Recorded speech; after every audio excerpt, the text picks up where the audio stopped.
Hola, bienvenidos a un nuevo video. Les habla Valentina Ureta y Catalina Peña y Pil. Y hoy les presentaremos una línea de tiempo de los sucesos ocurridos a lo largo del siglo XX y el siglo XXI. Esta línea de tiempo se basa en las tres unidades que hemos estado trabajando a lo largo de todo el semestre.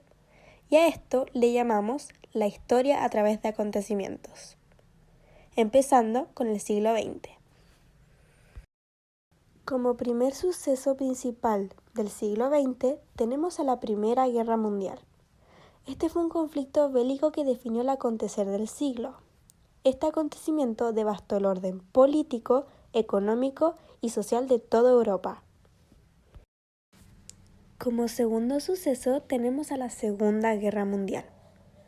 Esta fue una prolongación de los conflictos originados y no resueltos de la Primera Guerra.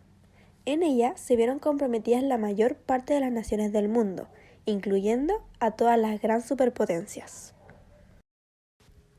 Ahora les hablaré sobre el Tratado de Versalles. Este tratado puso fin a la Primera Guerra Mundial y sentó las bases de la Segunda Guerra Mundial. Este fue un acuerdo presentado a Alemania como única alternativa de paz, el cual obligó a los alemanes y a sus aliados a aceptar total responsabilidad moral y material por la guerra. Volviendo a los sucesos principales del siglo XX, ahora tenemos a la Gran Depresión. Esta fue una devastadora crisis económica mundial, originada en Estados Unidos debido a la caída de la bolsa de Wall Street. Este suceso fue el punto de partida de una fuerte caída económica y de un gran derrumbe financiero. Como siguiente suceso tenemos la tensión entre China y Taiwán. Este conflicto estalló cuando los nacionalistas de la República de China, en ese momento Taiwán, desplegaron miles de soldados en Kinmen y Matsu. Continuamos con el conflicto de Rusia y Ucrania.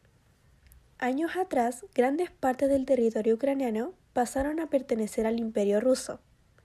Luego, en el siglo XX, Ucrania se incorporó a la Unión Soviética.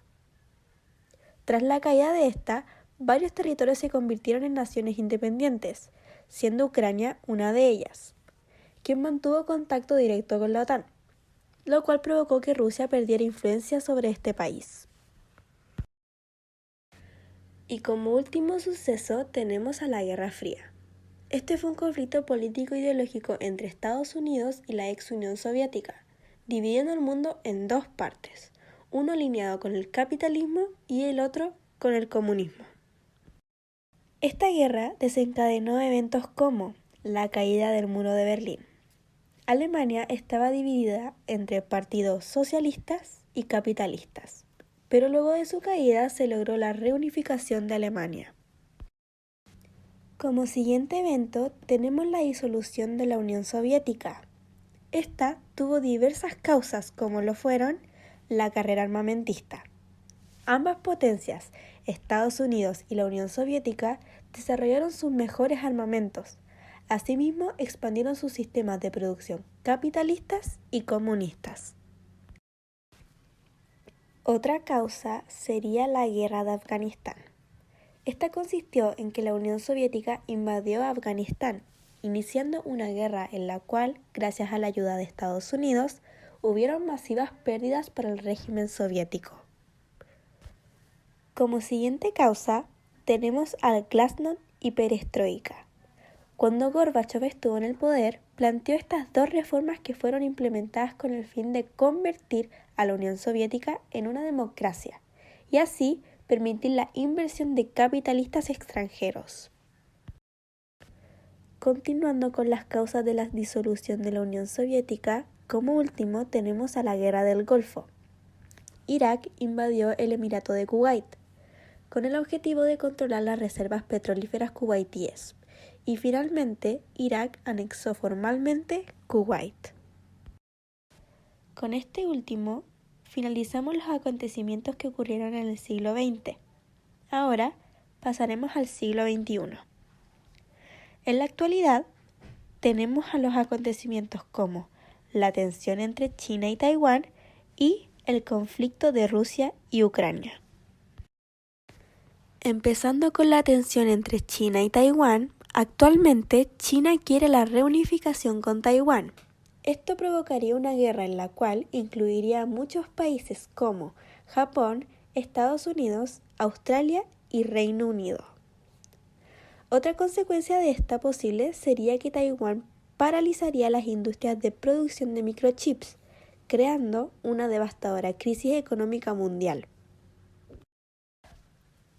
Por último, tenemos el conflicto de Rusia y Ucrania. Actualmente, Georgia y Ucrania aspiran a entrar a la OTAN siendo países fronterizos con Rusia. La entrada de estos en la OTAN dejaría a las principales ciudades rusas expuestas a posibles ataques con misiles por parte de la OTAN. Esto ocasionó que Rusia quisiera invadir Ucrania para que no fuera parte de la OTAN. Así también, en Ucrania habían distintas opiniones respecto a querer volver a ser parte de Rusia o no. En la actualidad, Rusia sigue queriendo tomar el control total sobre Ucrania. Para concluir nuestro video, queremos dejar como reflexión la pregunta que nuestro profesor nos planteó. ¿Es posible sostener que la historia es una continuidad de procesos, más que una ruptura temporal entre hechos disímiles y poco conectados? Nuestra respuesta a esto sería la siguiente. La historia es una mezcla de continuidades y rupturas. Por un lado, los eventos históricos están conectados entre sí y cada suceso puede tener implicaciones a largo plazo. Por otro lado, hay momentos significativos de cambio brusco que rompen con el pasado. La reflexión sobre esto nos ayuda a entender la complejidad y las diversas influencias en la historia, así como a utilizar ese conocimiento para orientar nuestro futuro. Habiendo dicho esto, hemos finalizado. Gracias por ver nuestro video y esperamos que les haya gustado mucho. ¡Chao!